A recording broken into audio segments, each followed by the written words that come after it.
Eh, Buenas tardes. Mi nombre es Manuel Euseda y ahí me corresponde hablarles acerca de la neumonía adquirida en la comunidad. En- Entonces, como definición tenemos que neumonía es una infección del parénquima pulmonar.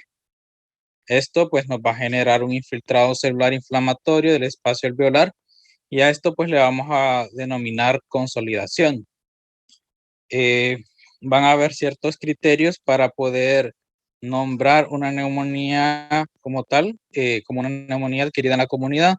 Y pues para considerarla, vamos a tener que el paciente debe presentar el inicio de los signos y los síntomas al no estar hospitalizado o durante las primeras 48 horas de ingreso del paciente al centro hospitalario.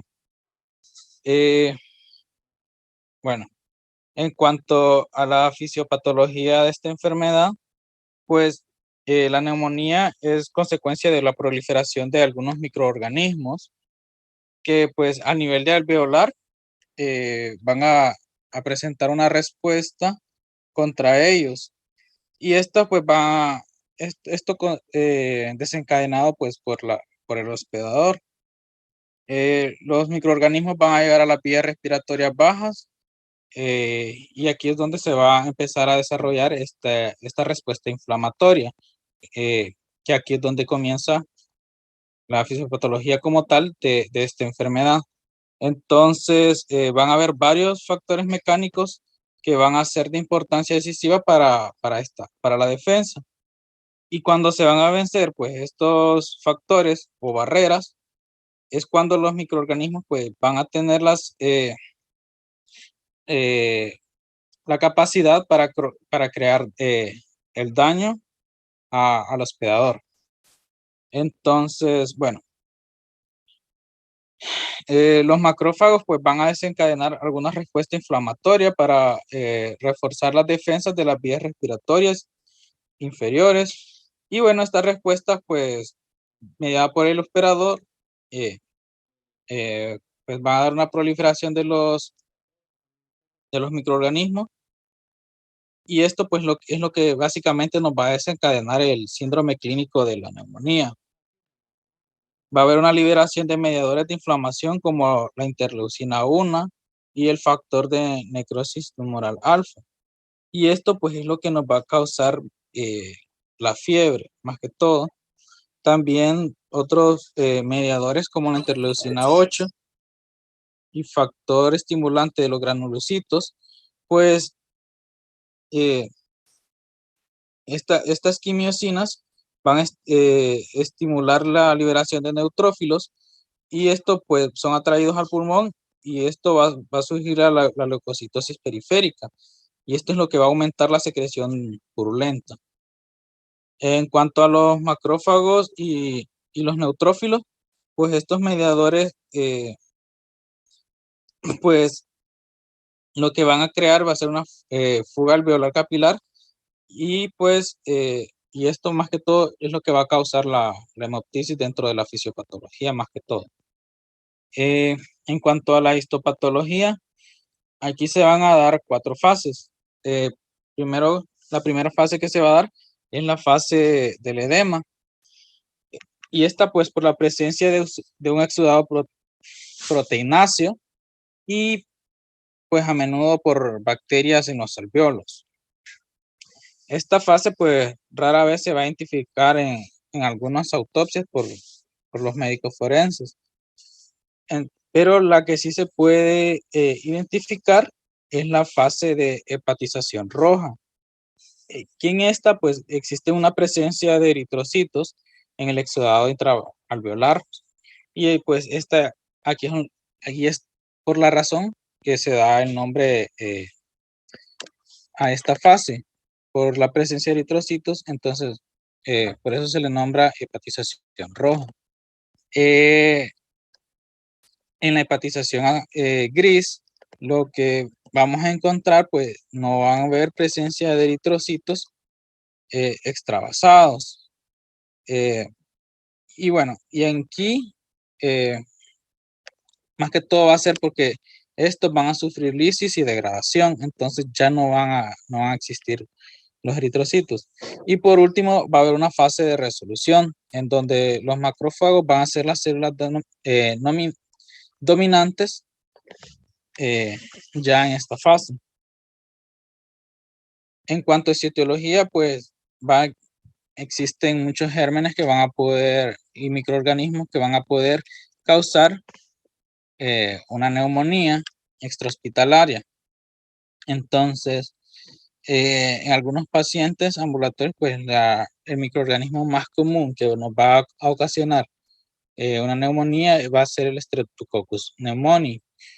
Pero también hay que pensar en otros microorganismos de acuerdo a los factores de riesgo y la gravedad que tenga el paciente. Por ejemplo, el libro mencionaba algunas condiciones o factores de riesgo de los pacientes, como por ejemplo en el alcoholismo, van a haber patógenos específicos donde es más probable que se dé una neumonía, por ejemplo, el Staphylococcus pneumoniae y algunos anaerobios de la boca, como la Klebsiella pneumoniae.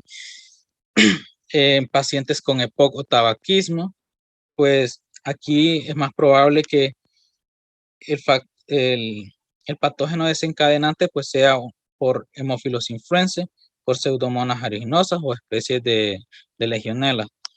Y en una neumonía estructural, como por ejemplo las broncoctasias, aquí los patógenos más comunes van a ser las aeruginosas y algunos Staphylococcus aureus.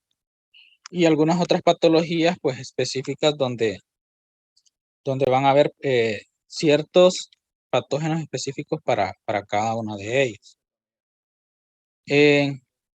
Y aquí pues es importante la separación de estos agentes que van a causar la enfermedad. Entonces es importante clasificarlos como agentes típicos y atípicos. En la primera categoría pues vamos a incluir el Staphylococcus pneumoniae, el Haemophilus influenzae y algunas especies de Streptococcus aureus y algunos bacilos gram-negativos como la Klebsiella pneumoniae y las Pseudomonas aeruginosa. Y ya entre los microorganismos que los categorizamos como atípicos están el Mycoplasma pneumoniae, la Chlamydophila pneumoniae, que esto más que todo se da en pacientes ambulatorios, algunas especies de Legionella, que esta más que todo son en pacientes internos, así como también podemos nombrar algunos virus, como los de la gripe, el adenovirus, el matenovirus y algunos virus que son sinciciales respiratorios. En cuanto a las manifestaciones clínicas, pues la sintomatología inicial pues puede variar mucho, depende de cada paciente, depende de su edad y de los factores de riesgo que esta persona presente. En cuanto, y bueno, y los signos y síntomas van a depender también de la evolución y la gravedad de la infección que se haya adquirido. Algunos de los síntomas, por lo general, son de un inicio agudo, y estos van a incluir fiebre, escalofríos, sudoración, dolor torácico, que este va a ser de características pleuríticas, tos, expectoración, y que este va a ser de característica purulenta y disnea. Algunos signos al examen físico, pues que podemos observar van a variar en el grado de la consolidación pulmonar que tenga el paciente y la presencia o ausencia de derrame pleural. Entonces, algunos de los signos que vamos a tener son taquipnea, taquicardia, matidez a la percusión, crepitaciones, broncofonías. A veces vamos a encontrar soplo bronquial. Y en el caso del derrame pleural, pues se va a apreciar la matidez a la percusión, abolición de las vibraciones vocales y disminución de los ruidos respiratorios. Algunos factores de riesgo para el deterioro temprano en la neumonía adquirida en la comunidad, pues vamos a tener como infiltrados multilobulares, estos observados en la radiografía, una hipoxemia grave, donde la saturación va a ser menor a 90%, una acidosis grave, un pH menor a 7.3, va a haber confusión mental, taquipnea grave, hipoalbuminemia, neutropenia, trombocitopenia, hiponatremia e hipoglicemia. También es importante tener en cuenta la escala CORE-65, que esto es para neumonía aquí en la comunidad.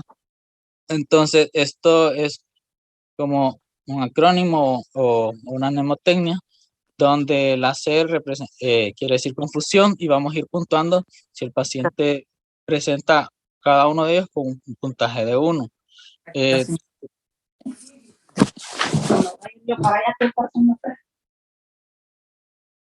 Ok, bueno. Perdón, jóvenes, es que se me fue la luz, entonces estoy aquí con otras cosas y no me fijé, volví a entrar y no me fijé de que tenía el micrófono, perdón.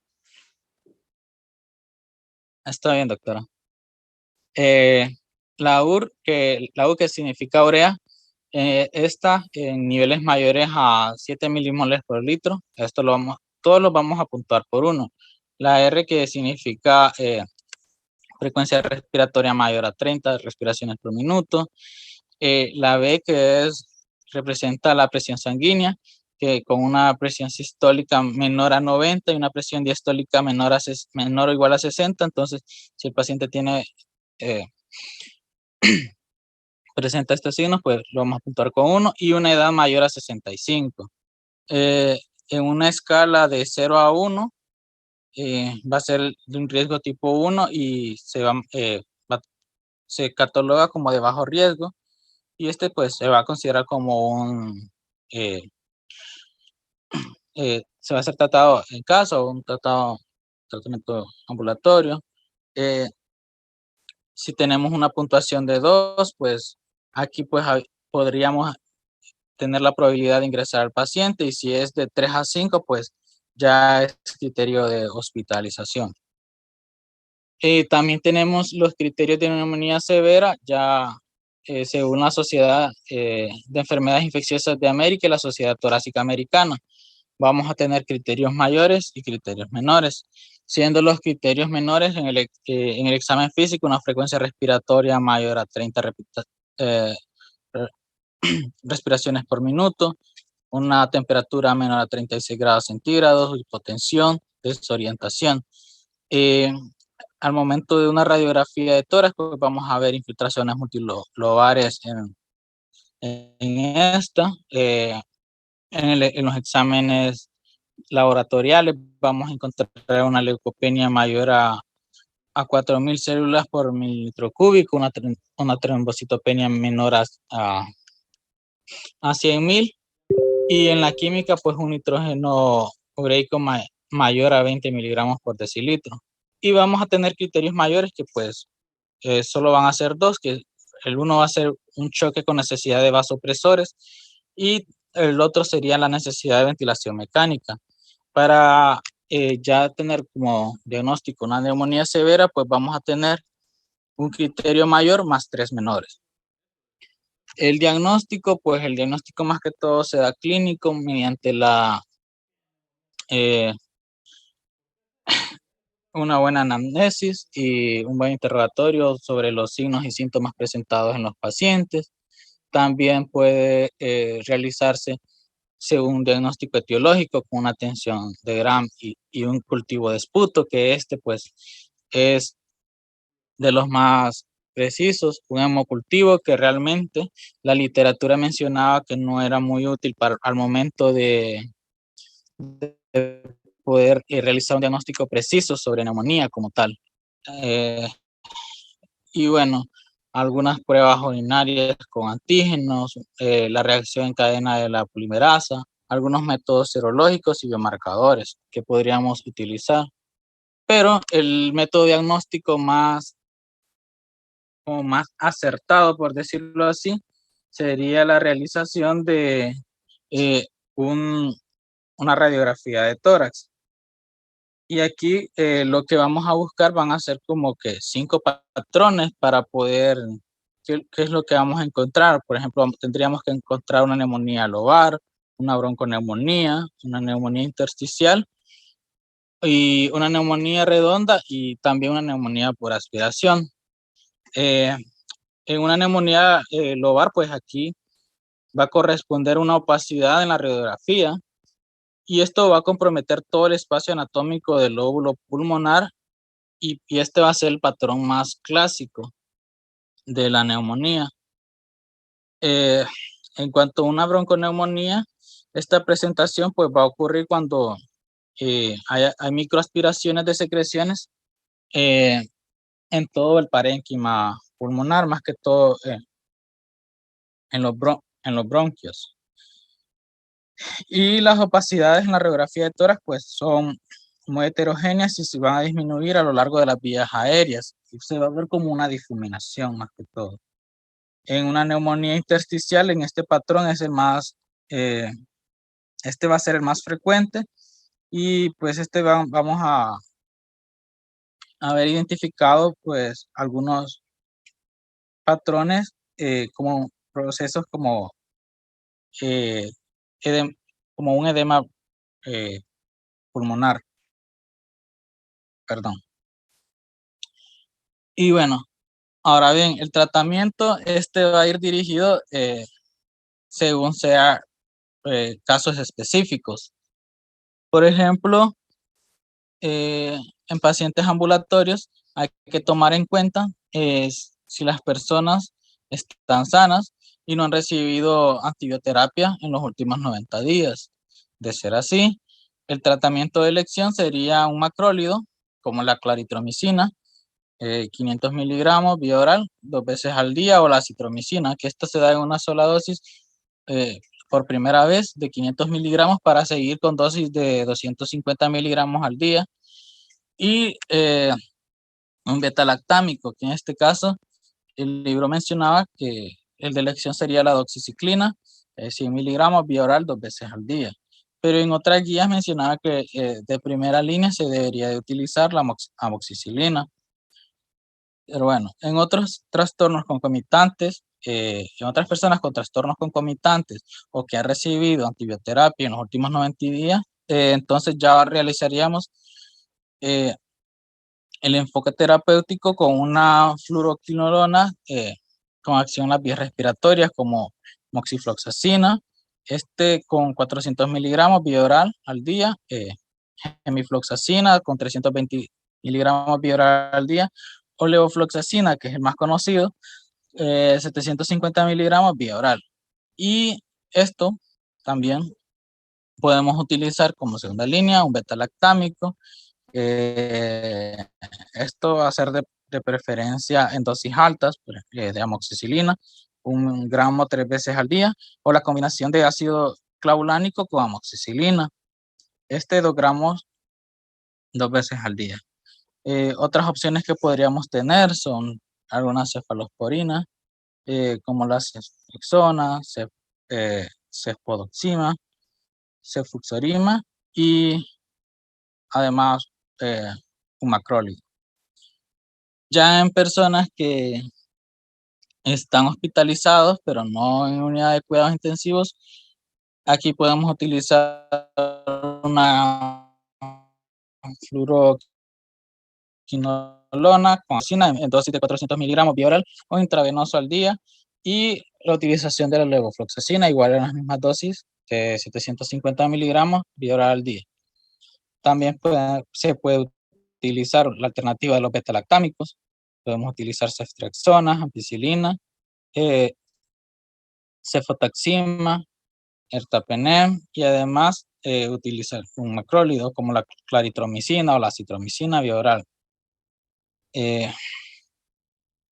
Y en sujetos que están hospitalizados y en la unidad de cuidados intensivos, entonces el enfoque terapéutico que vamos a utilizar únicamente va a estar enfocado en beta-lactámico, que puede ser una ceftriaxona. Podemos utilizar también ampicilina más sulbactam, que en dosis de 2 gramos intravenoso cada 8 horas.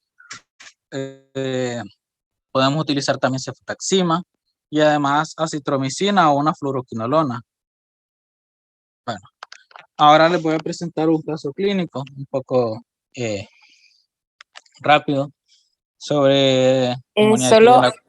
solo un momentito para hablar de algunas cosas previo a lo del caso clínico y luego hablamos sobre el caso clínico. Si quiere, déjenmelo por ahí, David, en un aparte. Okay. Bueno, solo ahorita. Sí, sí, sí, está bien. Disculpen. Miren, hay varios scores de severidad para evaluar la neumonía. El CUR 65 pues es uno de los más utilizados, como ya mencionó su compañero, y se puede hacer ahí al pie de la cama. También hay otros scores de severidad, por ejemplo, el SmartCup, que ese es otro que se podría utilizar. Entonces, para que ustedes conozcan de otros, está también el score de severidad para neumonía, ese SPA, entonces, y de los que ya habían mencionado, y está lo del SmartCop. Es bien importante en estos pacientes también, como son pacientes con neumonía, con un proceso infeccioso, siempre calcular un QSOFA. No sé si lo fueron a revisar, si lo buscaron, que el QSOFA, nos va a decir si el paciente nos tiene mayor riesgo de sepsis o solamente tenemos un proceso infeccioso que puede estar localizado. Entonces, siempre revisen lo del QSOFA y revisen también lo del SmartCup, que es otro score de severidad en los pacientes con neumonía. Todo paciente que va a ser ingresado, incluso paciente que consideramos que va a egresar, lo que a nosotros nos va a dar un respaldo de saber si el paciente está bien la decisión que tomamos de mandarlo a casa o está bien de dejarlo hospitalizado y de dejarlo en una sala normal o de mandarlo a una unidad de cuidados intensivos. Esto va a depender de los puntajes que tengan en los scores que nosotros hagamos el cálculo. Y por ejemplo, si es un paciente que ya tiene, por ejemplo, más de 4 puntos en un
Hola, jóvenes. Ay, disculpen, la verdad que ya ratos. Hola, ¿me escuchan? Sí, doctora. Ok. Disculpen que ya rato se fue la luz y ni siquiera tenía señal en el teléfono, pero ya estoy aquí otra vez con ustedes. Bien, entonces les mencionaba de que siempre tenemos que hacer un cálculo de los scores de severidad, siempre, para tomar una decisión, y eso es lo que nos va a respaldar.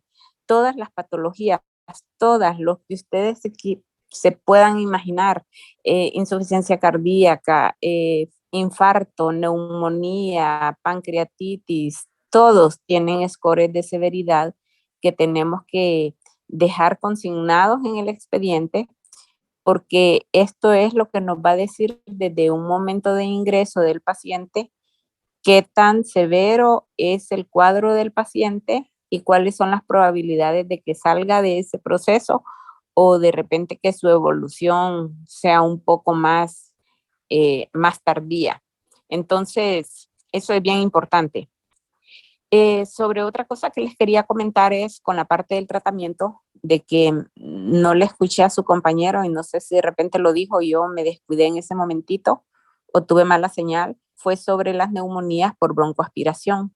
Por ejemplo, si el paciente tiene antecedente de alcoholismo, antecedente de epilepsia, si es un paciente que de repente el proceso de neumonía ha iniciado después de que han dado bajo efectos de alcohol, que han dado ebrio, o pacientes que después de una convulsión empezó con los síntomas de tos, de neumonía. Entonces aquí nosotros tenemos que sospechar neumonías por broncoaspiración. Al ver las rayos X, por lo general lo que vamos a ver es típico los infiltrados alveolares, que no van a ser basales, sino van a ser en el lóbulo medio, principalmente del lado derecho. Y esto es porque ustedes, por la anatomía, en el momento en el que se bifurca, cuando ya la tráquea se bifurca, entonces cuando son por broncoaspiración es en este lóbulo donde se van a localizar o vamos a visualizar los infiltrados o las áreas de consolidación. Y en este caso, pues al tratamiento es importante agregar clindamicina que nos pueda cubrir anaerobios. Entonces esto lo tenemos que tener bien en cuenta. Por supuesto, dependiendo de qué tan grave sea la situación del paciente, es que nosotros vamos a escoger la cobertura antibiótica. Como ya mencionó su compañero, pues se utilizan beta-lactámicos más un macrólido, pero incluso en aquellos pacientes que llegaran a requerir unidad de cuidados intensivos, podríamos ir escalonando hacia una quinolona o incluso un carbapenémico, dependiendo de la condición en la que el paciente se encuentre. Lo que más quería dejarles énfasis son sobre los scores de severidad y sobre las neumonías por broncoaspiración. Recordemos también que muchas veces podemos tener neumonías atípicas, y en las neumonías atípicas, como lo mencionó su compañero, mencionó algunos gérmenes que nos pueden causar esta.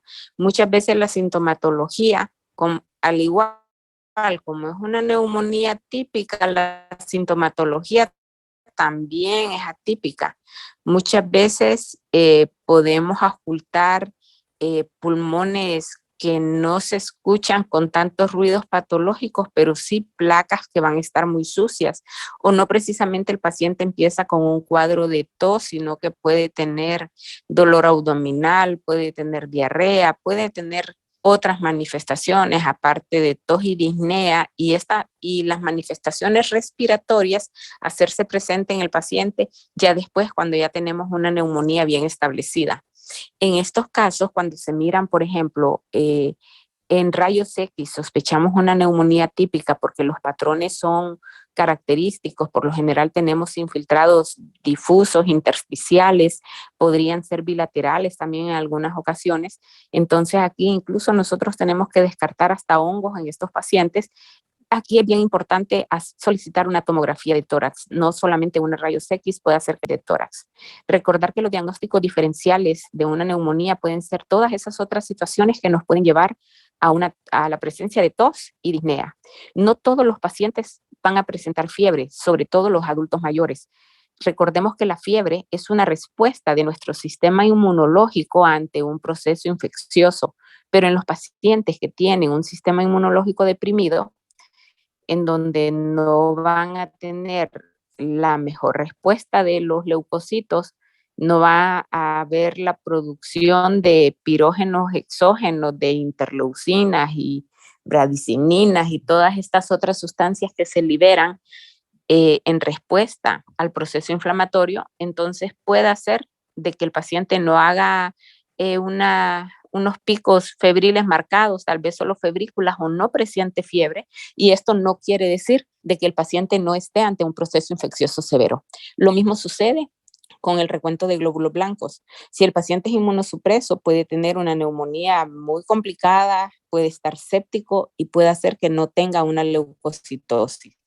Entonces, aquí es bien importante solicitar en el paciente una procalcitonina, que como ya les había mencionado anteriormente, la procalcitonina es un marcador de inflamación que se eleva en los casos que hay un proceso inflamatorio secundario a una infección bacteriana. Entonces, esta nos podría ayudar. Ahora, si el proceso es viral, si la neumonía es viral, pues entonces aquí, o las neumonías atípicas, por ejemplo, que pueden ser virales o podrían ser o neumonías, por ejemplo, por hongos, en este caso, pues la procalcitonina no nos ayuda mucho porque esta tiende a estar dentro de los parámetros normales.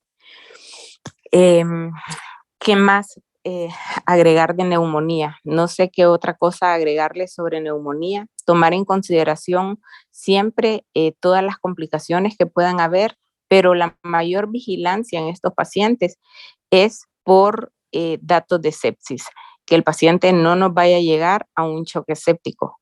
Entonces, esta es como nuestra prioridad. Ya una vez el paciente hace choque séptico o hay una inestabilidad hemodinámica, por supuesto, en este caso, pues ya el manejo de la neumonía en sí sería el manejo del choque, al igual que toda otra enfermedad infecciosa que nos pueda llevar a esta condición.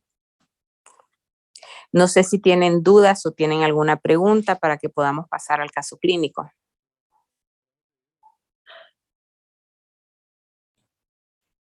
Yo tenía una pregunta, ya que cuando fue ayer, durante el paseo de visita, el doctor de hecho nos estaba preguntando qué daríamos nosotros en caso de que se nos presentara una neumonía. Y pues ninguno de nosotros le pudo responder y él nos mencionó que se utiliza trimethoprim sulfa. Pero en lo que usted nos estaba comentando y en la presentación que nos acaba de mostrar mi compañero, en ningún momento se menciona. No sé si pues, es un medicamento que nosotros podemos El aplicar. paciente que ustedes tenían, Era un paciente es que eso hipotético. depende, y era un paciente VIH. Sí. Ah, bueno, entonces es por eso, porque es un paciente VIH. Pero el tema de ahorita es una neumonía adquirida en la comunidad. Si es una neumonía adquirida en la comunidad, como su compañero ya lo mencionó, el germen más frecuente puede ser el Mycoplasma pneumoniae, o sea, puede ser el neumococo. Entonces, en este caso, el tratamiento que vamos a dar sería un beta-lactámico más un macrólido. Pero si estamos hablando de un paciente VIH, aquí tenemos que descartar otros tipos de neumonías que son los más frecuentes en pacientes inmunosupresos. Y en este caso sí estaría indicada el trimethoprim, sobre todo cuando se está sospechando que sea una neumonía por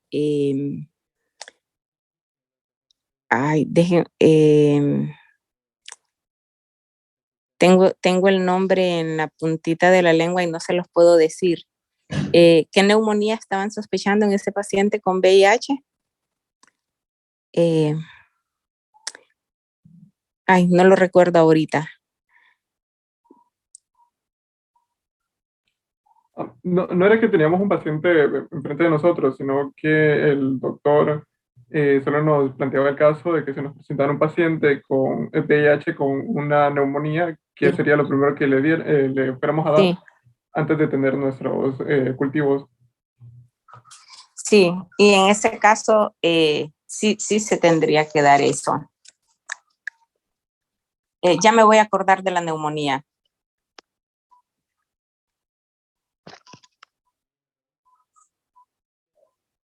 Eh,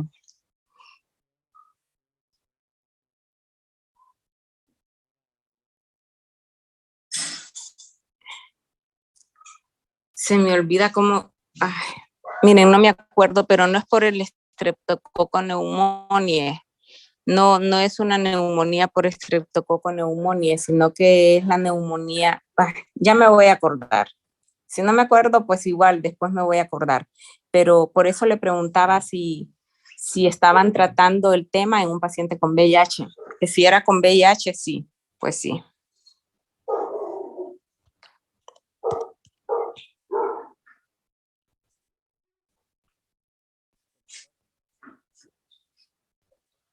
¿Sí?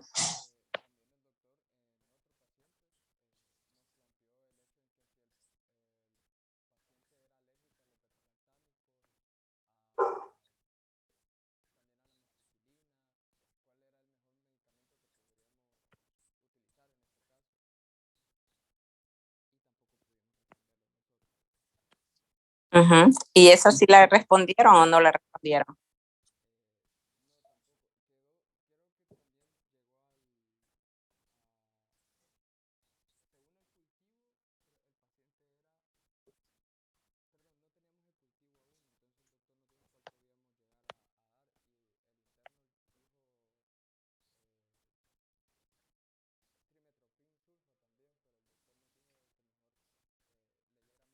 No, sí. Porque lo que pasa es que si el paciente es alérgico a un beta-lactámico, el medicamento que pueden dar es una fluoroquinolona que tenga buena penetrancia en pulmón, como por ejemplo la levofloxacina, que tiene buena penetrancia en pulmón. Y se podría dar vía oral si es que el paciente se va a manejar ambulatoriamente, o se puede dar intravenosa si es que el paciente se va a manejar de una forma intravenosa, ¿verdad?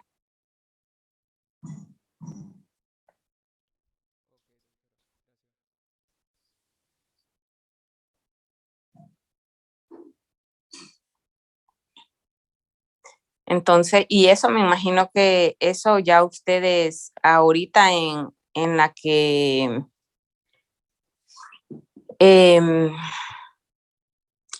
en la presentación que usted hizo ahorita, eso usted lo pudo ver y lo pudo decir ahí. Es cuando estamos hablando de una neumonía adquirida en la comunidad.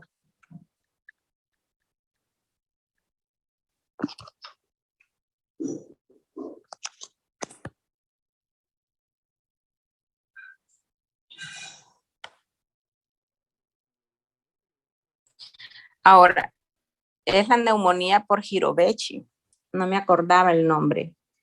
En los pacientes con VIH son como bien oportunistas o las neumonías. O sea, si tenemos un paciente VIH y un paciente que no es VIH, lo más seguro es que el paciente que no es VIH, el germen que esté causando la neumonía sea un estreptococo o un anaerobio si fuese por broncoaspiración. Pero en los pacientes con VIH tenemos que cubrir siempre o tratar las neumonías por Girovechi. Entonces aquí tenemos que dar el trimestoprim en estos pacientes, siempre y cuando sea VIH. Si no es VIH, pues no nos vamos a poner a dar ese tratamiento en el paciente.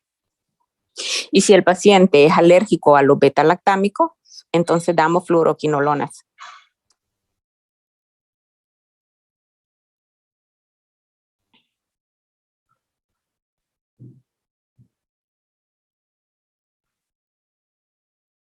Hola. Sí, doctora. Sí, doctora. Entendido. Gracias. Ok, entonces si quieren pasamos al caso clínico. No sé si tienen otra pregunta u otra duda.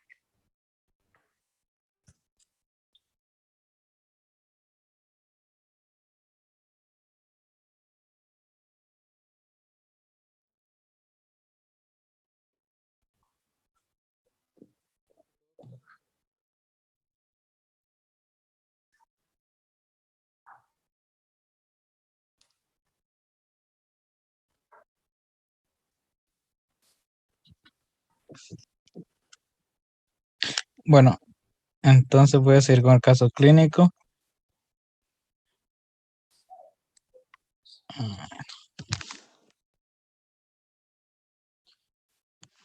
Bueno, en el caso clínico, pues esta es una paciente femenina de 69 años de edad. Refiere que presentó cefalea y fiebre no cuantificada desde aproximadamente una semana, que pues indica como causa aparente que fue a la exposición al frío, por lo cual acude a un médico particular que le prescribe loratadina 10 miligramos y betametasona 4 miligramos, y luego dice que mejora su cuadro durante las siguientes 48 horas. Sin embargo, hace 72 horas recurren los síntomas con mayor intensidad y tos productiva, acompañada de fiebre y disnea de medianos esfuerzos, que progresó a pequeños esfuerzos. Y esto es lo que la hace llegar a ir pues al hospital.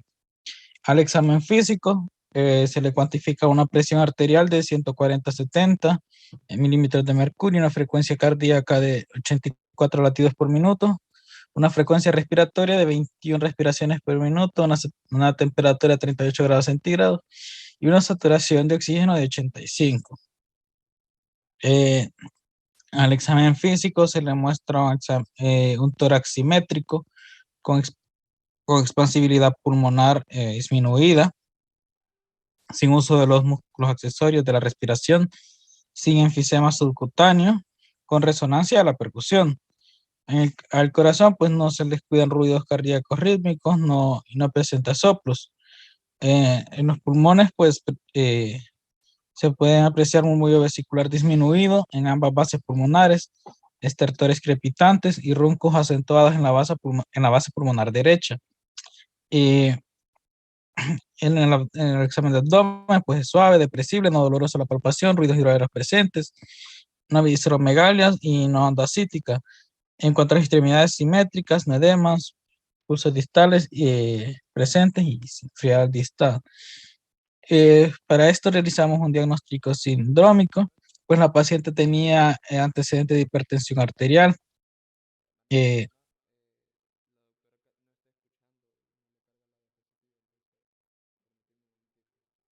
ok. Pero a ustedes sí.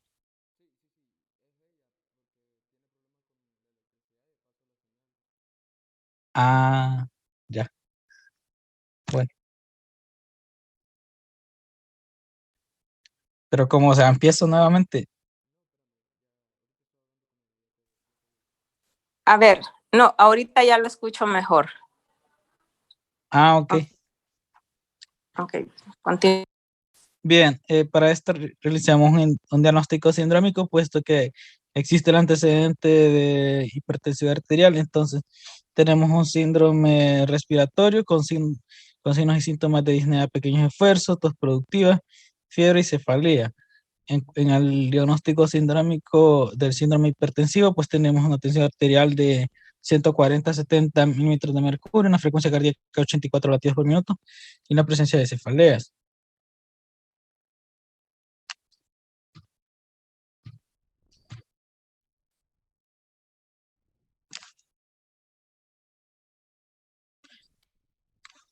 Así que ahora no me cambio.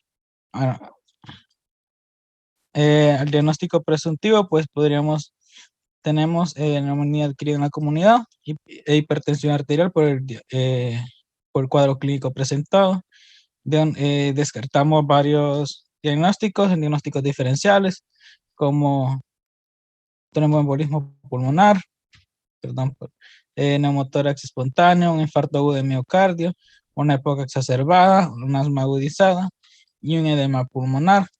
Y pues ahora pues también hay que incluir el COVID, ¿no? Dentro de los diagnósticos diferenciales. en los exámenes complementarios que se realizó. En cuanto a las alteraciones encontradas, pues teníamos unos leucocitos elevados de 29.09, siendo los rangos de referencia de 4.8 y entre 4.8 y 10.8. También unos neutrófilos elevados de 81.7%, siendo los rangos de referencia de 43 a 65. En los exámenes de química, pues no habían alteraciones, pero sí en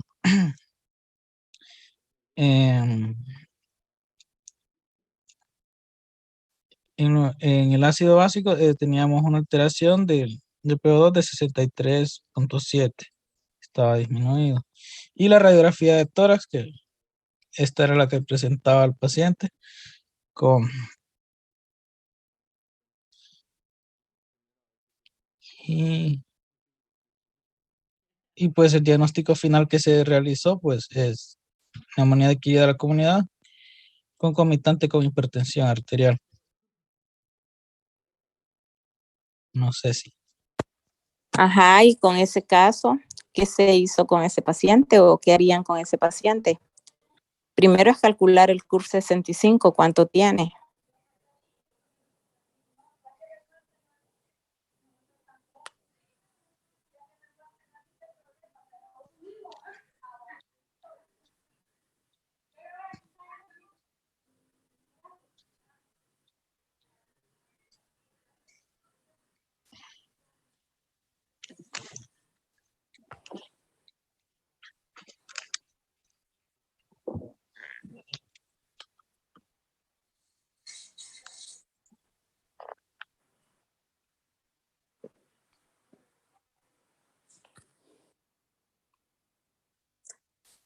Hola, ¿me escucharon?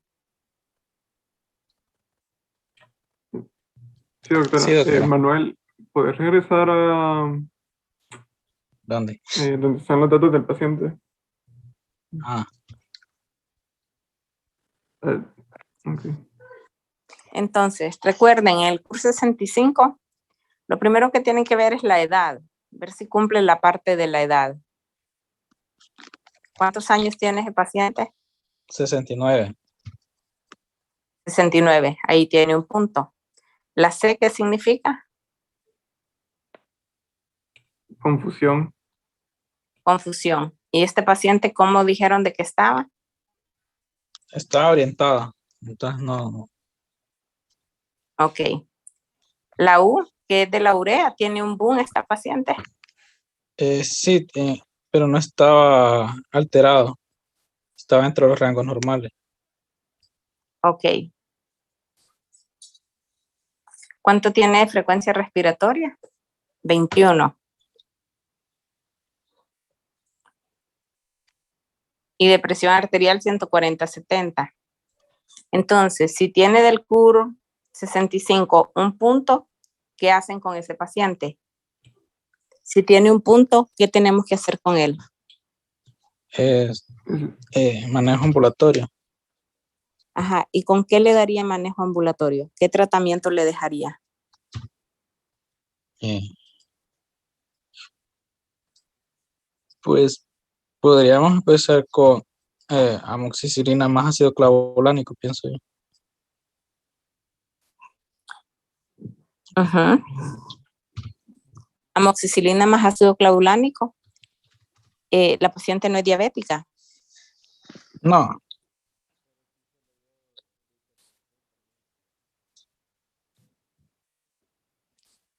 Entonces, porque podría poner eso más acitromicina.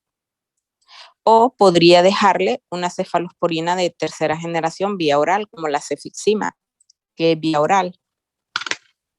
O podría dejarle una fluoroquinolona de penetrancia de pulmón vía oral, como la levofloxacina.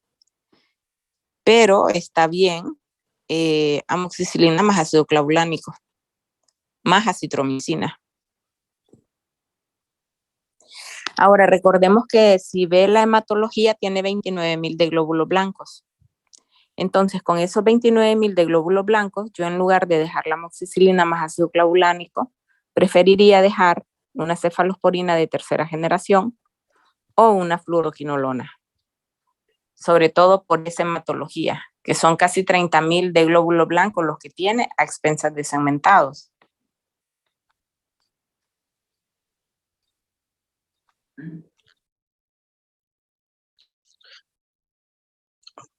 Ok.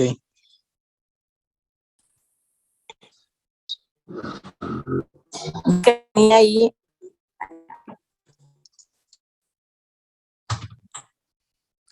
vi que tiene ahí una gasometría, no lo puedo distinguir muy bien. ¿Cuánto dice ahí que tiene de presión de oxígeno?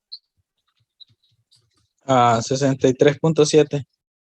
63.7. ¿Y de saturación? No lo tiene, ¿verdad? En el examen físico tenía 85%. Sí. 85% de saturación. Uh-huh. Ahora, si tiene 85% de saturación, vean ustedes algo que es bien importante. Regresemos a la diapositiva anterior. ¿Dónde están los signos vitales? Aquí. Es imposible que un paciente tenga 85% de saturación, que esté hipoxémico y que no esté taquicárdico y que tenga 84 de frecuencia cardíaca.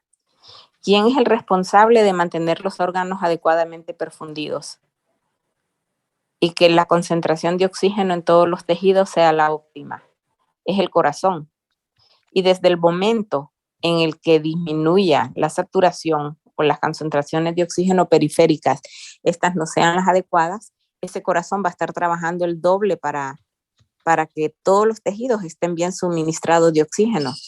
Entonces ese paciente no va a estar con una frecuencia cardíaca de 84, a no ser que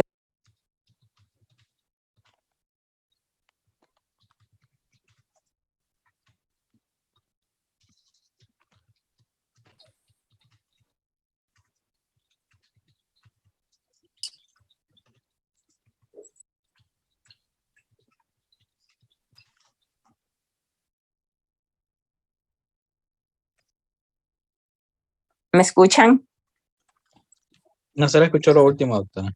Sí, entonces les decía de que es casi que imposible que el paciente esté desaturado, esté hipoxémico y que no esté taquicárdico ni esté taquipneico. Es imposible porque esos son nuestros mecanismos compensatorios, o sea, si las concentraciones de oxígeno me disminuyen, pues por supuesto que el paciente y se desatura, la frecuencia respiratoria va a aumentar porque va a tratar de aumentar la ventilación para mejorar la ventilación, para captar mayor oxígeno. Y por otro lado, el corazón, que es el responsable de mantener los órganos bien perfundidos, va a tener que trabajar el doble. Entonces, este paciente va a estar, si realmente es cierto que está desaturado y está hipoxémico, esperaría que el paciente esté taquicárdico y esté taquipneico.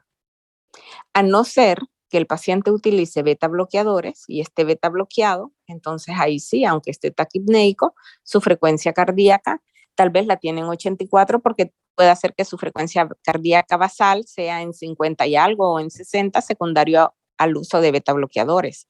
En ese caso sí podría explicarlo, pero si ella no tiene antecedente de uso de beta bloqueadores, es imposible que esté hipoxémica, desaturada y que no esté taquipneica ni taquicárdica. Ahora, si un paciente requiere oxígeno, con solo el hecho de que requiere oxígeno, es un paciente que amerita un tratamiento intrahospitalario. Y si amerita un tratamiento intrahospitalario, pues sí, es un paciente que lo vamos a dejar o ya sea con una cefalosporina o con una ciprofloxacina, una quinolona como la levofloxacina o moxifloxacino, más la acitromicina, pero dejando vía intravenosa acitromicina más ciprofloxacina. Si llegara a tener otros datos de sepsis, entonces aquí sí, en lugar de una cefalosporina o en lugar de una cefalosporina o en lugar de una fluoroquinolona, entonces sí dejaríamos el medicamento intravenoso. En lugar de dejarlo vía oral, lo dejaríamos intravenoso.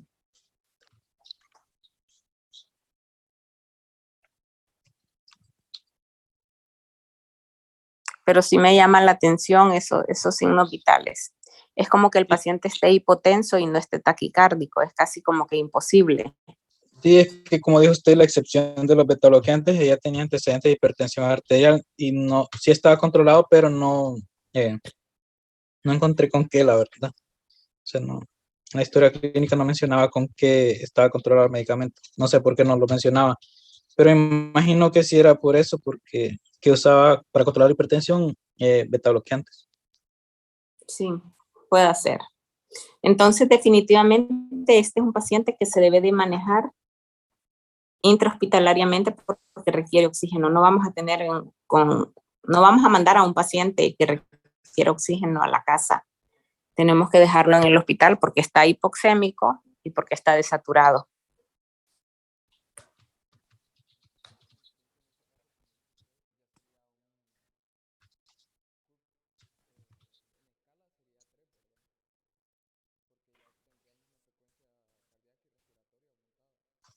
Sí, yo le pondría como, yo creería que tiene 3, porque no concibo que no esté taquicárdico ni esté taquipneico cuando está hipoxémico.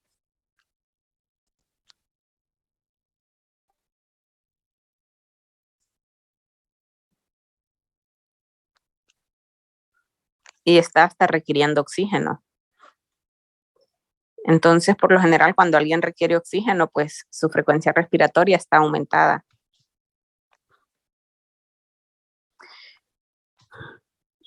Bien, no sé si tienen dudas o tienen preguntas sobre el caso o algo que agregar.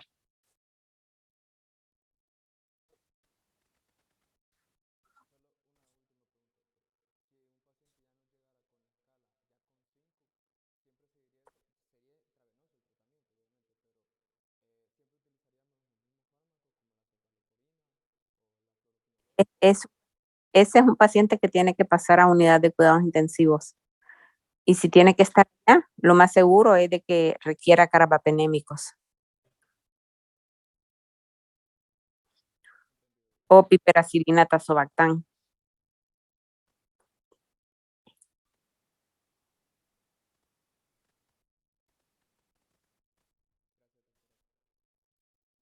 Ok.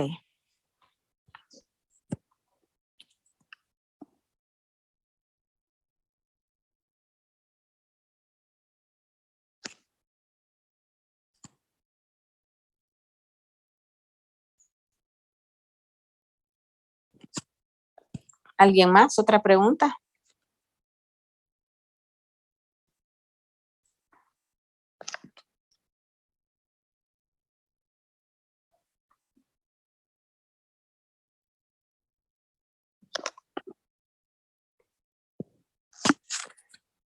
Bien, si no tienen más preguntas, entonces nos vamos a conectar otra vez mañana.